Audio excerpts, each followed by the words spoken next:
தேனி மாவட்டம் கம்பம் அருகே சுருளி அருவியில் வெள்ளப்பெருக்கு ஏற்பட்டுள்ளதால் சுற்றுலா பயணிகள் குளிக்க 6வது நாளாக தடை விதிக்கப்பட்டுள்ளது.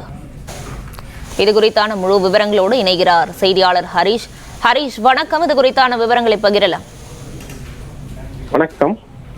தேனி மாவட்டத்தில் மிகவும் பிரசித்தி பெற்ற சுற்றுலா ஸ்தலமாக விளங்குவது சுருளி அருவி. மேலும் இந்த சுருளி அருவி புண்ணிய ஸ்தலமாகவும் விளங்கி வருகிறது. இந்த சுருளி அருவியில் கடந்த சில தினங்களாக நீர்வரத்து பகுதிகளில் தொடர்ந்து மழை பெய்து வருகிறது.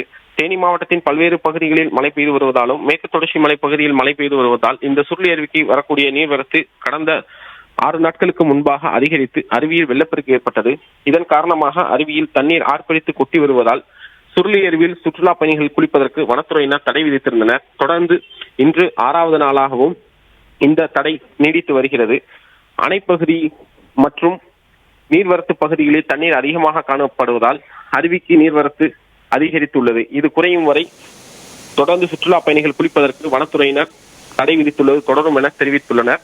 மேலும் அப்பகுதியில் தீவிர கண்காணிப்பில் வனத்துறையினர் ஈடுபட்டு வருகின்றனர். விவரங்களுக்கு நன்றி சையத் பரீஷ்.